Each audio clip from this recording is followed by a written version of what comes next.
अभी देखो हम लोगों ने डायपोल मोमेंट की बात कर रही थी। डायपोल मोमेंट में हमने डायपोल मोमेंट निकालना सीख लिया। अब जो हमारा टर्म आता है, जो कंसेप्ट आता है, वो क्या है? Bond angle. ठीक है ना? तो हेडिंग पड़ेगी बेटा बॉन्ड एंगल। कहने का मतलब है हम बॉन्ड पैरामीटर के अंदर जितनी चीजें बॉन्ड से रिलेटेड होती हैं वो सभी डिस्कस करेंगे। जैसे अभी हम डिस्कस कर रहे हैं बॉन्ड एंगल, फिर बॉन्ड एनर्जी, बॉन्ड लेंथ, इन सब चीजों को हम डिटेल में डिस्कस करेंगे और उनसे आए हुए जो रिलेटेड क्वेश्चन है उनको भी करेंगे। ठीक है? तो सबसे पहला कॉन्सेप्ट हमारा बेटा बॉन्ड एंगल। बात यहाँ आती सबसे पहले बॉन्ड एंगल होता क्या है। ठीक है ना?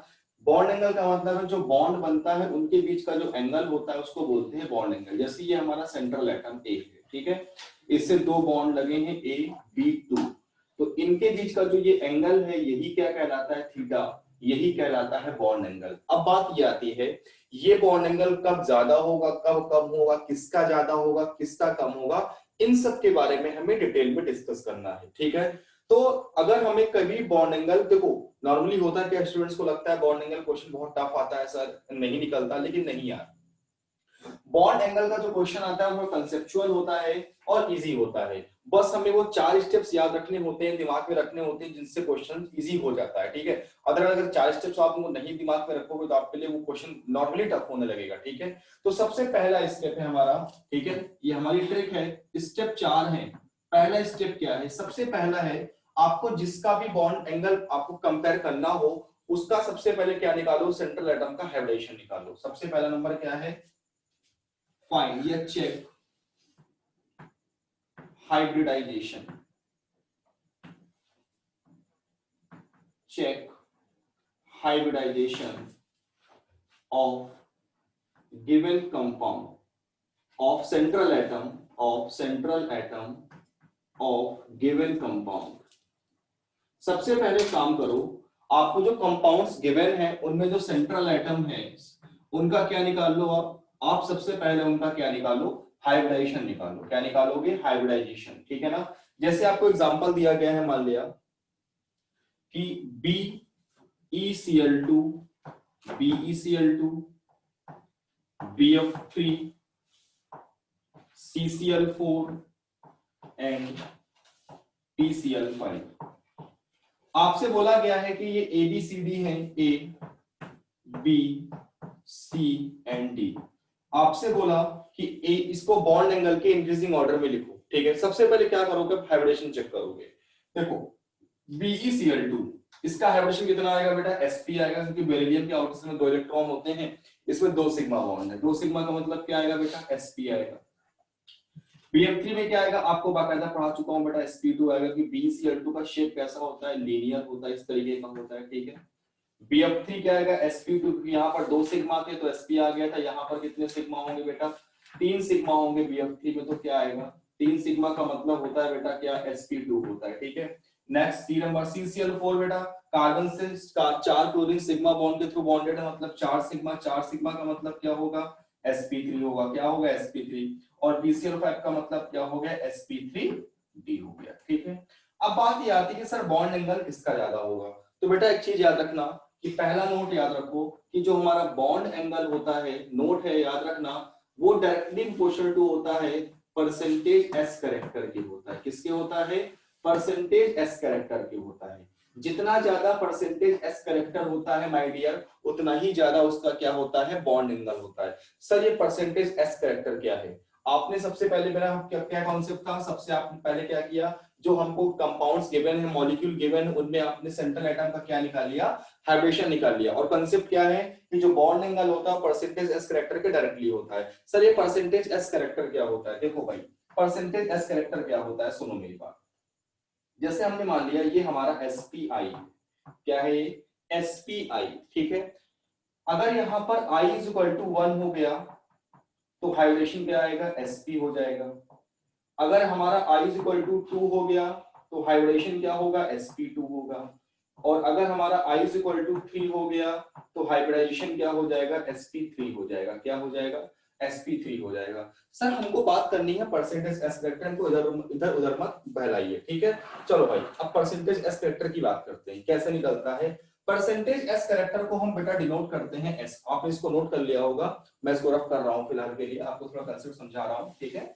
जो हमारा परसेंटेज एस कैरेक्टर होता है उसको हम डिनोट करते हैं एफएस से बेटा। किससे? एफएस से। फॉर्मूला होता है निकालने का 1/1 प्लस आई इंटू 100। क्या होता है? 1/1 प्लस आई इंटू 100। किसी कंपाउंड के अंदर, किसी मॉलिक्यूल के अंदर कितना परसेंटेज एस कैरेक्टर है, अगर वो निकालना है तो आप क्या फॉर्मूला लगाओगे? Fs = 1/1 प्लस आई इंटू 100। और अगर हमें पता करना हो कितना परसेंटेज पी कैरेक्टर है तो Fp = होता है फॉर्मूला I/1 प्लस आई इंटू 100। ठीक है, ये फॉर्मूला होता है। तो अगर हमें पता करना हो कि अगर कोई हमारा मॉलिक्यूल है, उसका सेंट्रल एटम sp हाइब्रिडाइज्ड है, तो उसका परसेंटेज s कटर कितना ज्यादा होगा, कितना होगा? तो ठीक है, फॉर sp के लिए I = 1 था, तो बेटा क्या निकालोगे? Percentage s character of sp = क्या होगा? 1/1 प्लस 1 इंटू 100। कितना आएगा बेटा? 50% आएगा। कितना आएगा? 50% आ जाएगा। ठीक है, अगर हम बात करें sp2 के लिए क्या आएगा, तो बेटा f ऑफ sp2 क्या आएगा? 1/1 प्लस 2 इंटू 100। कितना आएगा? ये 33.33% आएगा। 33.33% आएगा। ठीक है, और अगर हम किस कहा जाए कि sp3 के लिए निकालो, तो sp3 में I = कितना पुट करोगे? 3 पुट करोगे। कितना? 3। तो परसेंटेज s कैरेक्टर कितना आएगा? 1 प्लस 3 इंटू 100। कितना कैलकुलेट होके आएगा? 25%। बेटा सबसे ज्यादा s कैरेक्टर कहां पे आ रहा है? sp hybridized. अगर कोई हमारा मॉलिक्यूल sp हाइब्रिडाइज्ड है तो वहां पर जो परसेंटेज s कैरेक्टर आएगा वो कितना आएगा? 50%, सबसे ज्यादा। कहने का मतलब है कि अगर हम देखते तो सबसे ज्यादा बॉन्ड एंगल किसका था बेटा? सबसे ज्यादा बॉन्ड एंगल था BeCl2 का। किसका ज्यादा था? BeCl2 का। उससे कम किसका था बेटा? BF3 का था। उससे कम किसका था? CCl4 का था। और सबसे कम किसका था? PCl5 का। ठीक है ना, तो ये ऑर्डर होगा परसेंटेज एस के अकॉर्डिंग। ठीक है, फटाक से बेटा इसको नोट करो, उसके आगे बात करते हैं।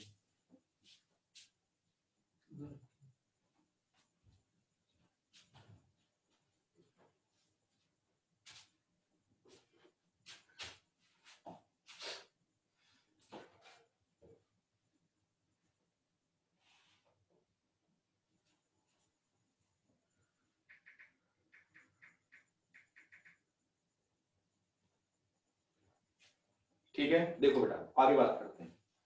सुन लो, कोई टफ कॉन्सेप्ट नहीं होता है, बस समझना होता है। सबसे पहले स्टेप क्या होगा?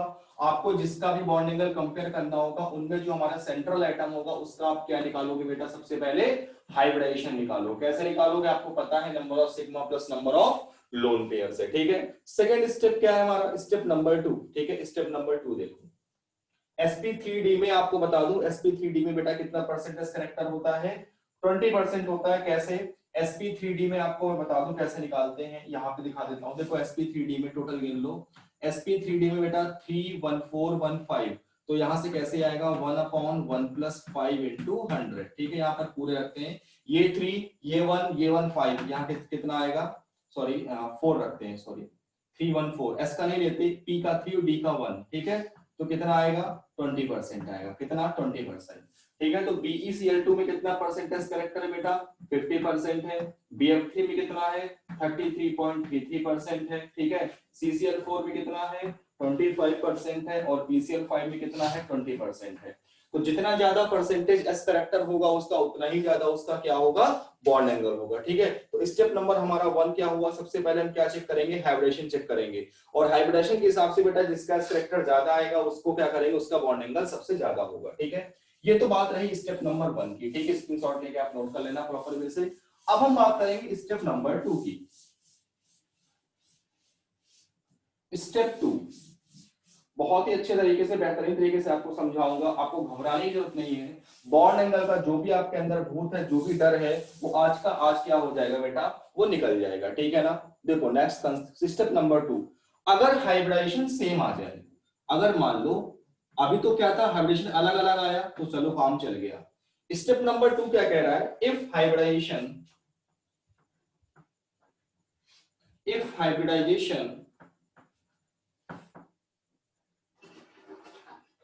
if hybridization is same,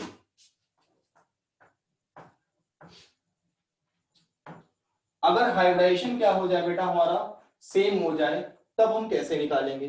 तो बेटा याद रखो, जो बॉन्ड एंगल होता है वो इनवर्सली प्रोपोर्शनल होता है lone pair of central atom.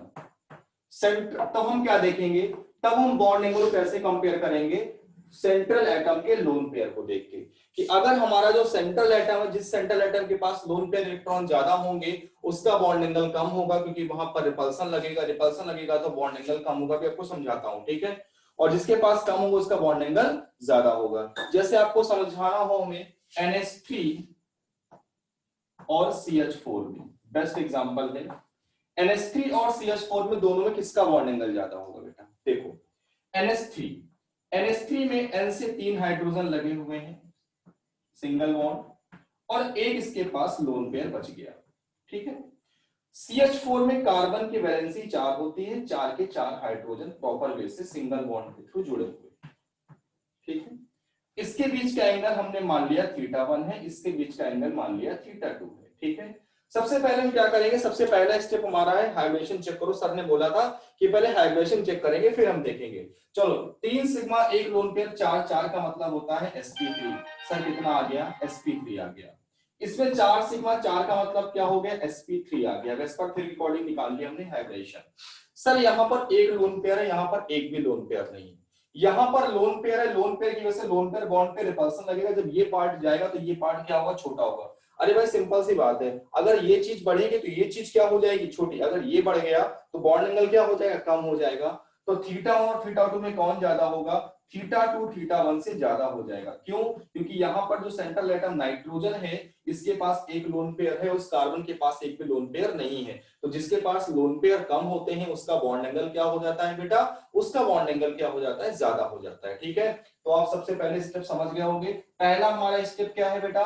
Hybridisation निकालो। अगर हाइब्रिडेशन सेम डिफरेंट आता है तो क्या देखोगे आप? तो फिर आप वहां चेक कर सकते हो क्या कि जिस एस कैरेक्टर। लेकिन अगर हाइब्रिडेशन सेम आता है तो फिर क्या करोगे? तो फिर बेटा आप क्या चेक करोगे? लोन पेयर चेक करोगे सेंट्रल एटम पर। कि सेंट्रल एटम पर लोन पेयर कम ज्यादा देख लें, जिसके पास जिस सेंट्रल एटम के पास लोन पेयर ज्यादा होंगे वो हमारा क्या कहलाएगा? सॉरी, उसका बॉन्ड एंगल क्या होगा? कम हो जाएगा। और जिसके पास कम होंगे लोन पेयर उसका बॉन्ड एंगल ज्यादा हो जाएगा, ठीक है। और एग्जांपल देखते हैं। चलो इसका एक और बेस्ट एग्जांपल है। देखो अगला एग्जांपल SO2 और SO3। आप सबको पता है बेहतरीन तरीके से कि SO2 में जो सल्फर है, सल्फर के पास बैलेंस में 6 इलेक्ट्रॉन होते हैं, ठीक है। और ऑक्सीजन को अपना ऑक्टेट कंप्लीट करने के लिए चलिए 2 इलेक्ट्रॉन चाहिए। तो ये सल्फर क्या करेगा? ऑक्सीजन से डबल बॉन्ड बनाएगा, डबल बॉन्ड। 6 होते हैं, 4 चले गए, एक लोन पेयर बच गया, ठीक है। SO3 में क्या होगा? सल्फर से 3 ऑक्सीजन डबल बॉन्ड से जुड़े होंगे, 6 के 6 जो इलेक्ट्रॉन होते हैं सभी बॉन्ड में पार्टिसिपेट कर गए। यहां पर देखो 1 सिग्मा 2 सिग्मा, 2 सिग्मा एक लोन पेयर का मतलब क्या हो गया? इसका हाइब्रिडेशन sp2 हो गया, ठीक है। यहां पर क्या होगा? 3 सिग्मा, 3 सिग्मा का मतलब क्या होता है? sp2। मैंने बोला था कि स्टेरिक नंबर 3 आता है। पुराने प्रीवियस लेक्चर में आप जाओगे जहां मैंने आपको वेस्पर थ्योरी पढ़ाई है, वहां पर मैंने बताया है कि कैसे निकालते हैं हाइब्रिडेशन। स्टेरिक नंबर अगर हमारा 3 आता है, कैसे निकालेंगे? स्टेरिक नंबर का मतलब हो गया number of sigma bond plus number of lone pair, ठीक है ना। तो इनका सम 3 आता है तो sp2 हाइब्रिडेशन होगा। अब देखो बेटा, इस सल्फर के पास एक लोन पेयर है, इसके पास एक भी लोन पेयर नहीं है। तो फिर क्या होगा? जिसके पास लोन पेयर नहीं होते उसका बॉन्ड एंगल क्या हो जाएगा? ज्यादा हो जाएगा। किस कंडीशन में? जब हमारा हाइब्रिडेशन क्या आएगा? सेम आएगा, ठीक है ना। कोई डाउट तो नहीं है ना आपको? अगला देखो आप, next example NH3 and NH4 positive, NH3 and NH4 positive, ठीक है। देखो NH3 में एक लोन पेयर है बट NH4 में एक भी लोन पेयर नहीं है। दोनों का हाइब्रिडेशन sp3 यहाँ पर 4 सिग्मा है, तो 4 सिग्मा का मतलब क्या हो गया बेटा? 4 सिग्मा का मतलब हो गया सर sp3, ठीक है। यहाँ पर 3 सिग्मा एक लोन पेयर है, इसका मतलब क्या हो गया? sp3 हो गया। लेकिन सर यहाँ पर एक लोन पेयर यहाँ नहीं है, तो किसका बॉन्ड एंगल ज्यादा होगा? NH4 पॉजिटिव का बॉन्ड एंगल क्या हो जाएगा? ज्यादा हो जाएगा। Any doubt? डाउट नहीं होना चाहिए आपको, इसको बेहतर तरीके से नोट करो।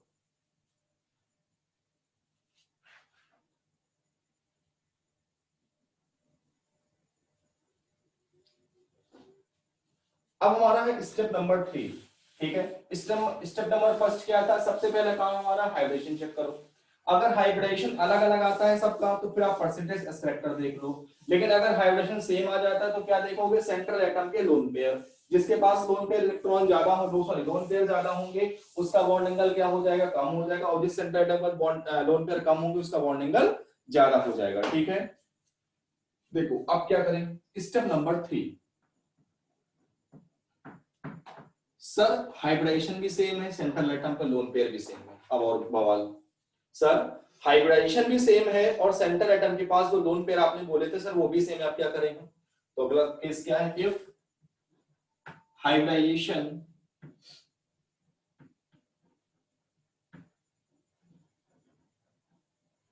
And lone pair on central atom is same। Sir अब क्या करें, अब तो और बवाल हो गया, अब तो आपने और ही गड़बड़ कर दिया। तब बेटा कैसे लिखेंगे, तब बॉन्ड एंगल का जो ट्रिक होता है निकालने का, मैं आपको ट्रिक बताऊंगा, आपको घबराने नहीं दूंगा, डायरेक्टली होता है इलेक्ट्रोनेगेटिविटी ऑफ सेंट्रल एटम। जिस सेंट्रल एटम की इलेक्ट्रोनेगेटिविटी ज्यादा होगी उसका बॉन्ड एंगल क्या हो जाएगा, ज्यादा हो जाएगा। आपको क्या फिर देखना है, आपको सेंट्रल एटम की इलेक्ट्रोनेगेटिविटी चेक करनी है, ठीक है ना। जैसे देखो एग्जांपल देखो,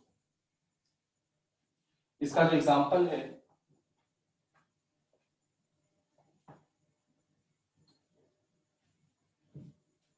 देखो जो इसका एग्जांपल है Pi3 AsI3 SbI3, ये तीनों हमारे फास्फोरस, आर्सेनिक और एंटीमनी किस ग्रुप के एलिमेंट है, फिफ्थ ए ग्रुप के एलिमेंट है। सबके आउटर सेल में 5-5 इलेक्ट्रॉन है, तीन ने बॉन्ड बना ली, एक लोन पेयर सबका बाकी है। तो बेटा इन तीनों का क्या आ गया, हाइब्रिडेशन क्या आ गया, sp3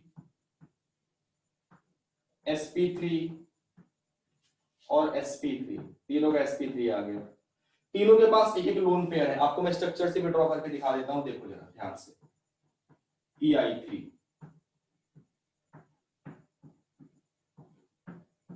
ये Pi3, ये हमारा AsI3 है बेटा, ठीक, और ये हमारा क्या है, SbI3। तीनों के पास एक एक लोन पेयर है, तीनों का हाइब्रिडेशन क्या है, sp3 है। तो आप क्या चेक करोगे, इलेक्ट्रोनेगेटिविटी। आपको पता है ग्रुप के एलिमेंट है नाइट्रोजन, फास्फोरस, आर्सेनिक, एंटीमनी। आपको पता है टॉप से बॉटम आती हो तो क्या होता है, इलेक्ट्रोनेगेटिविटी डिक्रीज करती है। जो इलेक्ट्रोनेगेटिविटी डिक्रीज करेगी मतलब सबसे इलेक्ट्रोनेगेटिविटी किसकी होगी, फास्फोरस की होगी। तो बॉन्ड एंगल बॉर्डर क्या हो जाएगा, ये हो जाएगा बॉन्ड एंगल बॉर्डर। सबसे ज्यादा बॉन्ड एंगल किसका हो जाएगा, Pi3 का, उससे कम किसका हो जाएगा, AsI3 का, और सबसे कम किसका हो जाएगा, SbI3 का बॉन्ड एंगल हो जाएगा। बोलो बात क्लियर है कि नहीं क्लियर है बेटा, अरे हाँ या ना, जल्दी बोलो। अब देखो स्टेप नंबर 4 लास्ट स्टेप है हमारा, ठीक है ना। देखो स्टेप नंबर 4 क्या है, स्टेप नंबर 4 ये कहता है कि अगर हाइब्रिडेशन भी सेम है, सेंट्रल एटम पर लोन पेयर भी सेम है और इलेक्ट्रोनेगेटिविटी भी सेम है, तब क्या करें, तो और ही बवाल हो गया। क्या है, इफ हाइब्रिडाइजेशन भी क्या है, सेम है, lone pair on central atom same है, ठीक, और इलेक्ट्रोनेगेटिविटी ऑफ सेंट्रल एटम वो भी सेम है। सर अब क्या करें, तब हम कैसे बॉन्ड एंगल को डिसाइड करेंगे, तब बॉन्ड एंगल को डिसाइड करने का मेरा फैक्टर लगेगा। वो फैक्टर क्या है, किसको देखेंगे, जो सेंट्रल एटम से बॉन्डेड एटम होगा, सराउंडिंग एटम बोलते हैं। तब क्या हो जाएगा बेटा, जो बॉन्ड एंगल होगा वो इनवर्सली प्रोपोर्शनल टू हो जाएगा electronegativity of surrounding atom. Surrounding atom का मतलब क्या हो गया, जो सेंट्रल एटम से क्या है, बॉन्डेड है। जो सेंट्रल एटम से क्या है, बॉन्डेड है, उसे क्या बोलेंगे, सराउंडिंग एटम बोलेंगे। जैसे एग्जांपल देखो, एग्जांपल देखो, जैसे है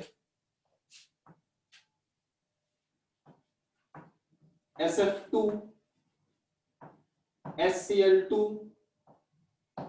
SbR2, SF2 SCl2 SbR2 और Si2। सेंट्रल एटम सेम है, सबका हाइब्रिडेशन भी सेम है, तब क्या देखोगे, इलेक्ट्रोनेगेटिविटी किसकी दोगे, सराउंडिंग जो बॉन्डेड एटम है। Fluorine, chlorine, bromine, iodine electronegativity सबसे ज्यादा किसकी होती है, फ्लोरीन की होती है। तो जिसकी इलेक्ट्रोनेगेटिविटी सराउंडिंग में ज्यादा हो उसका बॉन्ड एंगल कम होगा, तो सबसे ज्यादा बॉन्ड एंगल किसका होगा, Si2 का बॉन्ड एंगल सबसे ज्यादा हो जाएगा, क्योंकि क्या है बेटा, इसकी इलेक्ट्रोनेगेटिविटी I की क्या होती है, कम होती है। क्या होती है, I की इलेक्ट्रोनेगेटिविटी कम होती है। अगला एग्जांपल देखो, SOCl2, SOCl2, SOBr2, आपसे कह रहा सर दोनों में किसका बॉन्ड एंगल ज्यादा है, तो बेटा देखो इसका भी हाइड्रोजन sp2 आएगा, इसका भी sp2 आएगा, सॉरी एक लोन पेयर भी है, इसके पास एक लोन पेयर इसके पास भी इलेक्ट्रोनेगेटिविटी दोनों की सेम है, तो क्या देखोगे बेटा, सराउंडिंग एटम देखोगे। क्या देखोगे, सराउंडिंग एटम की इलेक्ट्रोनेगेटिविटी। ये ब्रोमीन है, ये क्लोरीन है, तो क्लोरीन की इलेक्ट्रोनेगेटिविटी ब्रोमीन से क्या होती है, ज्यादा होती है, तो जिसकी इलेक्ट्रोनेगेटिविटी सराउंडिंग में ज्यादा उसकी बॉन्ड एंगल कम, तो किसका बॉन्ड एंगल ज्यादा हो जाएगा, SOBr2 का बॉन्ड एंगल ज्यादा हो जाएगा। ठीक है, ये था हमारे कॉन्सेप्ट, बॉन्ड एंगल का था कॉन्सेप्ट। ठीक है, आपको इसकी डीबी आपको प्रोवाइड कर दी जाएगी। ठीक है, अब जो हमारा अगला कॉन्सेप्ट आएगा बॉन्ड एंगल में, वो होता है ड्रैग और रूल, उसे हम नेक्स्ट लेक्चर में डिस्कस करेंगे। ठीक है, आपके जितने भी अगर कोई कॉन्सेप्ट छूट गया है तो प्रॉपर वे से आपको पिछले वीडियो मिल जाएंगे, आपको आप जाके यूट्यूब चैनल पे देख सकते हो। Thank you everyone.